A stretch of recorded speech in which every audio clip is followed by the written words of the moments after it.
Hello, everyone, and it's great to be back with you for another episode of CPAC Live. We have a great show today.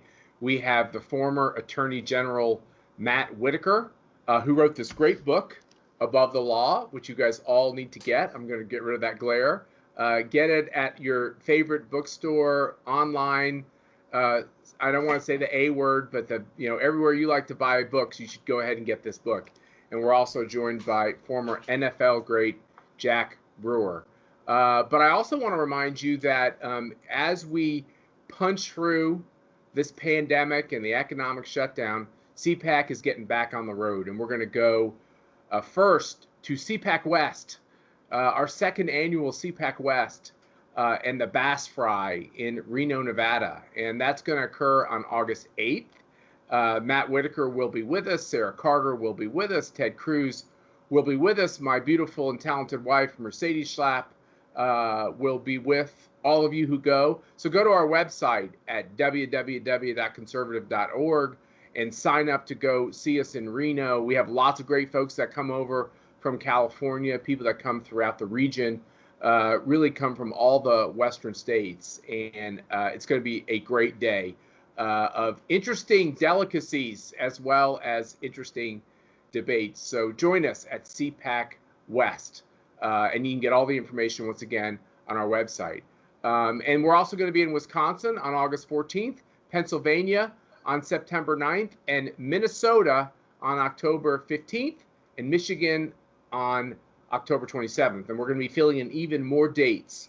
And on top of that, I'm going to be doing some travel with my wife for the president's reelection campaign. I know Matt Whitaker will be as well. My wife just got off the Women for Trump bus tour in Wisconsin with Pam Bondi and with Katrina Pearson and with lots of other great folks. And we're going to be doing these kind of campaign events all over the country. And everyone's got you believing in the media that this race is over. Joe Biden's going to win. We're going to talk about that and many other issues with the former acting attorney general, to be absolutely accurate, but he ran the Justice Department for a pretty long period of time. Matt Whitaker. General Whitaker, thanks for being with us on CPAC Live again. Mr. Schlapp, I'm always enjoy doing this with you. I think this is my third time doing CPAC Live. I'm really, I had so much fun in Reno last year at CPAC West in the Bass Fry. Adam Laxalt, who's our friend and is on your board and is former Attorney General of Nevada, is such a great guy, and everyone in the Silver State of Nevada is so kind and generous. I'm really looking forward to that trip. Well, it's great that you call it a state, because Joe Biden did some media in Arizona and he called Arizona City. And so I'm glad that your gray matter is working, Matt. That's a very good thing. How are the book sales going, and do you think you've had a positive impact on explaining to everyday Americans the real lawlessness that occurred under the Obama administration? Yeah, so my book was very well received. Sold a lot of copies. There's still obviously more available, and if necessary, we can always print more. I think, when you have both the Washington Post and the New York Times say, don't read this book, you're on to something. But in all seriousness, the book really sets out the story of what happened in the first 2 years of the Trump administration and what was going on with the Department of Justice and all the things related to General Flynn and intelligence community, FISA abuse, all those things. It lays out really the case as to how unfairly this president was treated, how unfairly some of these individuals were treated. And I think it's a historically accurate accounting of what happened and how we make sure this never happens again, Matt, because I know I've seen you talk many times about just how offensive people like Comey, Strzok, Page, McCabe, and others, Brennan Clapper, how they abused their powers and tried to really not only defeat the president in 2016, but then undo the election of 2016. And so that's what my book's about. And it's I'm excited that it's been for sale for a couple months and people are still buying it and coming up to me and asking me to sign their copy, which I'm very happy to do. Yes, and I'm sure it's going to be happening in Reno as well, but more, specifically on this question of the moral hazard of only Republicans or conservatives getting into legal trouble, while progressive socialist Democrats can break the law willy-nilly And then they seem to fall back on the excuse of, well, this is politics and we shouldn't be prosecuting politics, which I do agree with, by the way. I worry about the fact that we're so upset that they get away with breaking the law that we start criminalizing political disagreements too, which I don't want to do. But the president's getting a lot of heat for the commutation, not the pardoning, but the commutation of Roger Stone's punishment of going to prison, because Roger Stone doesn't, he's no physical threat to society.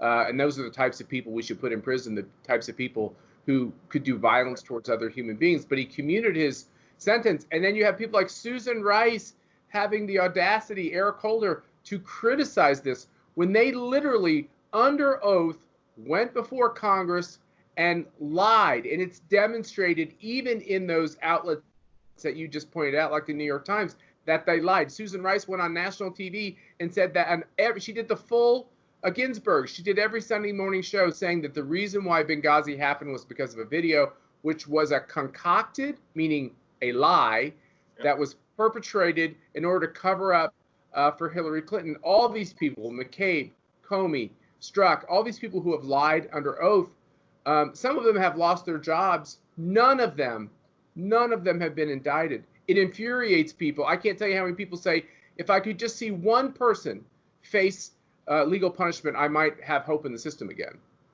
You're absolutely right. And everywhere I go, I hear the same thing. People want accountability. They think that this chapter of what was the Russian collusion fable was unnecessary. I mean, you look at how quickly, let's just compare the two presidential candidates in 2016. Hillary Clinton clearly broke the law. There's no doubt. Nobody believes that she didn't break the law. But that investigation was done quickly. It was done efficiently. And Comey stood up in front of the American people and said, no reasonable prosecutor would prosecute this case.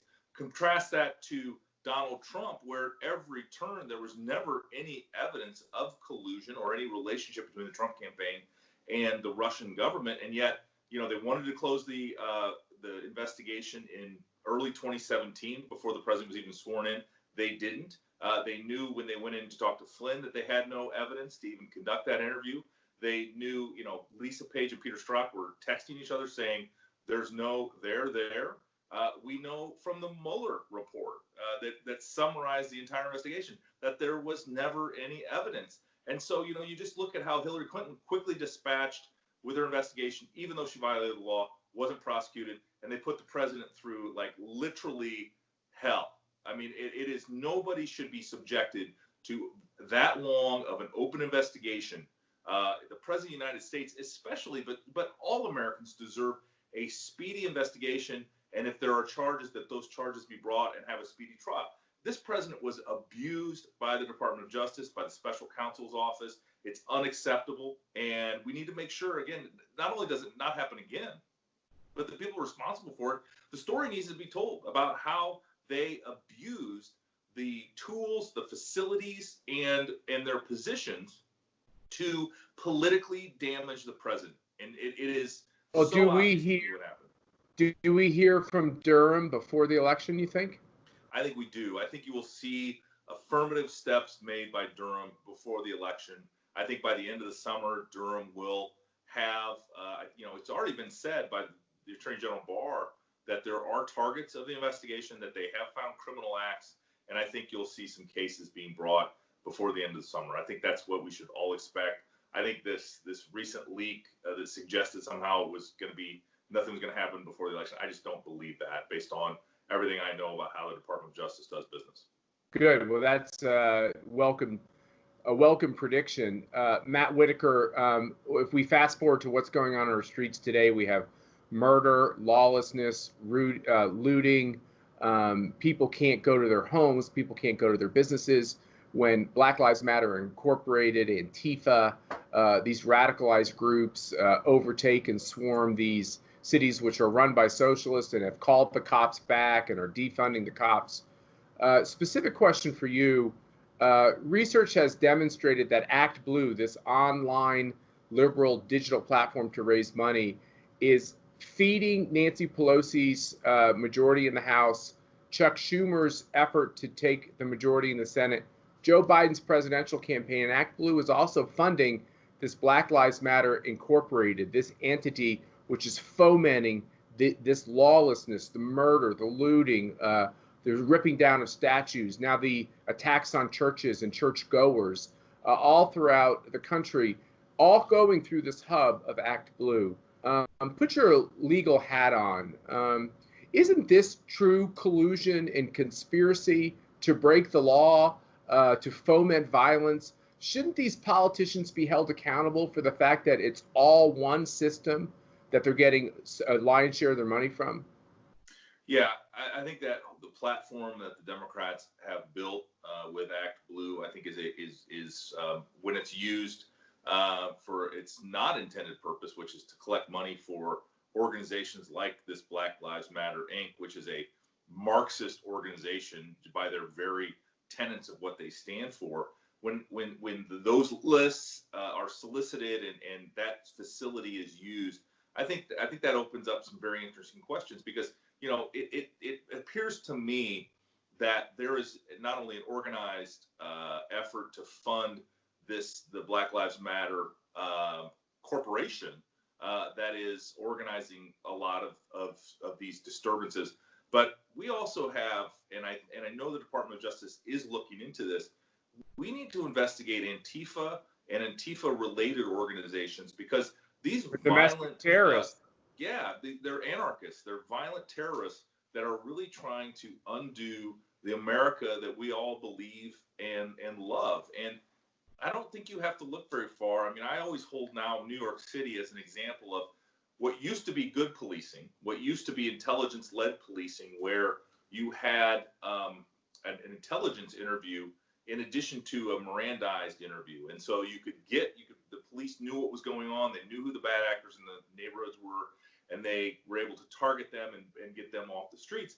That system, because of de Blasio and his, complete hug-a-thug attitude, is that, what do you see? What's the result, Matt? Murders are going up, violent crime going up. Every time you criticize or take tools away from the police, you end up with less safety, less security. And, I really think that good law enforcement helps liberty. Protecting everyone's rights helps us all exercise our freedoms. And now there are places we're going to end up, if we're not careful. I mean, look to Paris, where there are neighborhoods that you cannot go in. There are suburbs that the police cannot go in because they're controlled by violent Muslim gangs. And I think, unfortunately, if we're not careful, we're going to slide into something of that in some of these major cities that are controlled by liberals. And the second question about what's going on with this toxic political environment, where I think that there is real legal questions about how things are being funded, is the New York Times itself.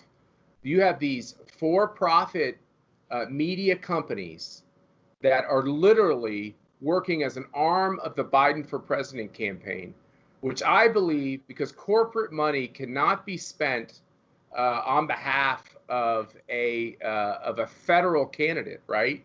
Or certainly if you're coordinating with that federal candidate. I think there's real FEC questions with these big media companies that are literally shut down any voice. Think about this. On CNN and MSNBC, they no longer even put anybody on who can articulate support for Trump. At what point are they abusing the trust we've given them with their ability to transmit over our airways and use our communication structure? I actually think we've probably reached that point. I was watching Meet the Press over the weekend, and they don't even try to give equal time or fairness to the president and his supporters. And what it paints a picture, and I'm glad you mentioned at the beginning. I think what's happening is they're trying to make Republicans and conservatives despondent, to not even try to win this election. And little do they know that we are more and more energized. We are. Not only we're connected in ways that we're not all glued to our TVs watching the mainstream media, but I think we all understand what's at stake in this election. And I'm optimistic that not only is this president going to do whatever it takes to make sure that his policies aren't undone. I think the American people know what's at stake. And we talk about the police and we talk about what's going on in our major cities. I think people from where I'm from, like in Iowa, people where you're from in Kansas and all over the United States of kind of freedom-loving Americans, they don't want what Joe Biden is selling. And what he's selling is chaos, anarchy, and a rule of the mob instead of the rule of law. Matt Whitaker, we always appreciate you being with us on CPAC Live. Once again, Above the Law. Go buy this book, a great book, and listen to Matt Whitaker when he says we will most likely be hearing from Mr. Durham, or at least that's his prediction, this summer. And I think we're all anxiously awaiting that. And don't be despondent. There are many good things happening in this country, and thank God there are a majority of decent people who don't like this mob violence and this desire to destroy America. We're going to be right back with Jack Brewer after this short video clip. Alright, so Joe Biden in the black community. But we gotta ask if there's something else behind the mask. Let's rewind it back and look at the fact that Biden compared himself to a token black. I'm like the token black to the token woman. I was the token young person. Or in 85 called out of Jackson 5. There's one more band member that I want you to meet. Ladies and gentlemen, our vocalist tonight, Michael Jackson. Michael, would you please stand? For the record, that wasn't even Michael Jackson. And among senators, Biden called black youth in the inner city predators. They will, or a portion of them will, become the predators 15 years from now. Then, Biden basically said all minorities are broke. Poor kids are just as bright and just as talented as white kids. And it was a diss when Biden said this. You have a problem figuring out whether you're for me or Trump, and you ain't black. Wow, was that a joke? Or is Biden just not woke? But y'all, don't blink, is Biden racist? What do you think?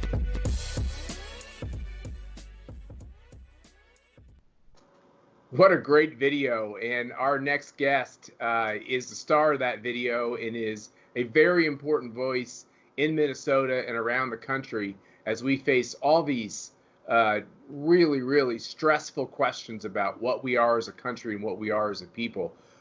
Former NFL great and the host of Level Headed, Jack Brewer. Jack, thanks for being with us on CPAC Live. Thanks for having me. So what are you doing in Minnesota and why does it matter?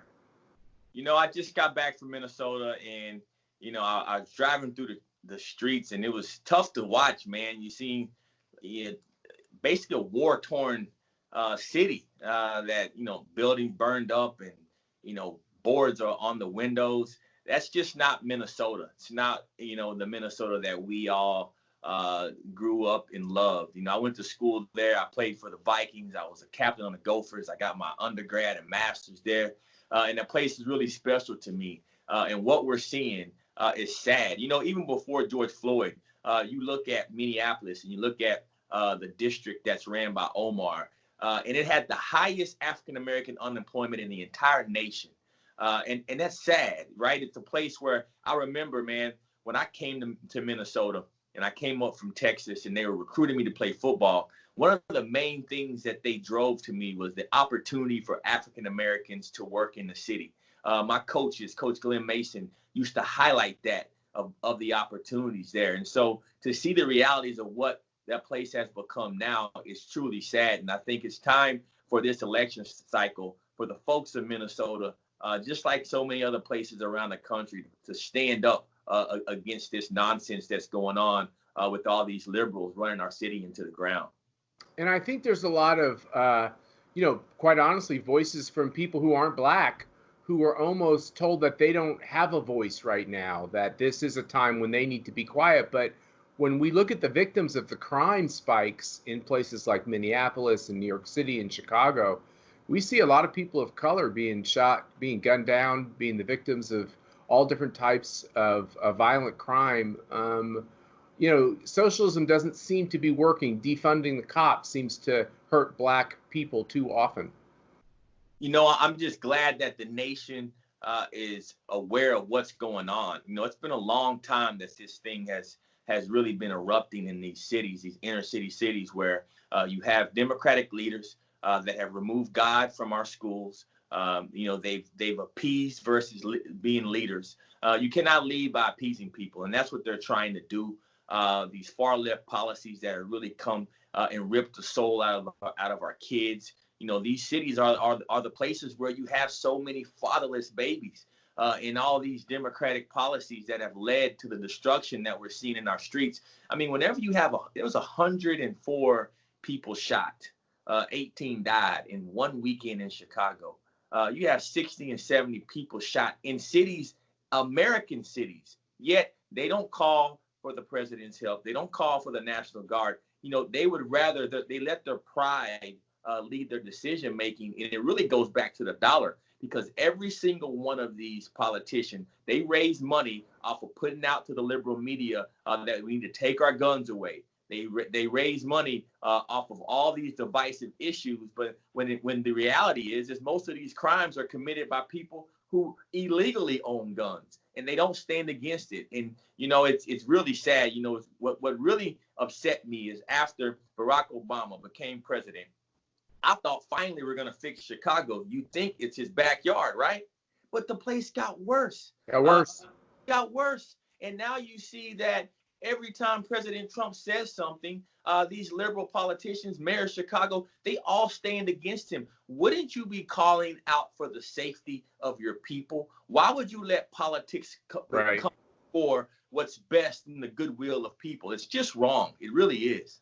So when we see these efforts to defund the cops, when we hear from radical groups that are saying somehow the family is a bad institution, when we hear them say that somehow churches are places that should be attacked and statues of Jesus should be ripped down, not only is it abhorrent and evil, it's exactly the opposite of what we need to start investing in. We need to start investing in our families. We need to start getting people to go back to church and open up our churches. Is that are those radical ideas?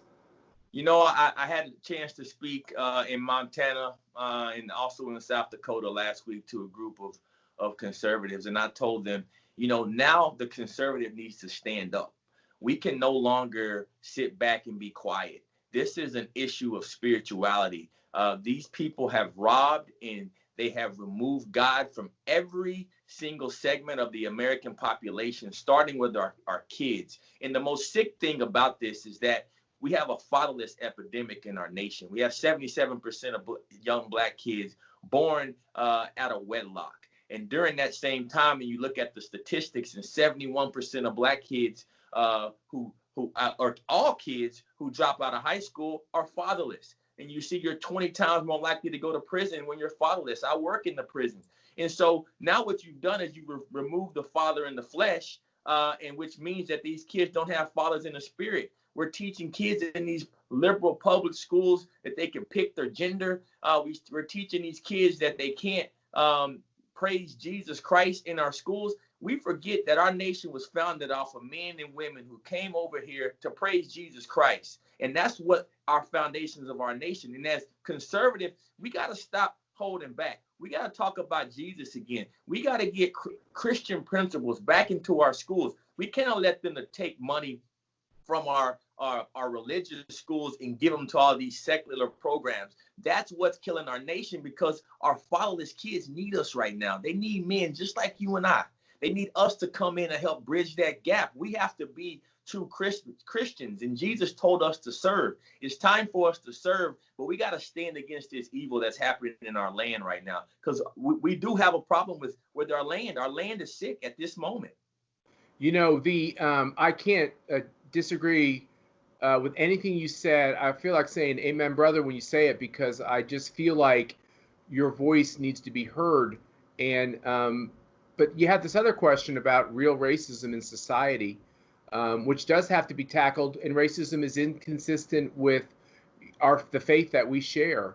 Do you think we're getting caught up politically with this charge of racism just being thrown around in a very cavalier sense, in a very cavalier way by the left for political reasons, and not to solve the problem, but almost to stir it up to get the political benefit of racial animosity in our cities and across the land?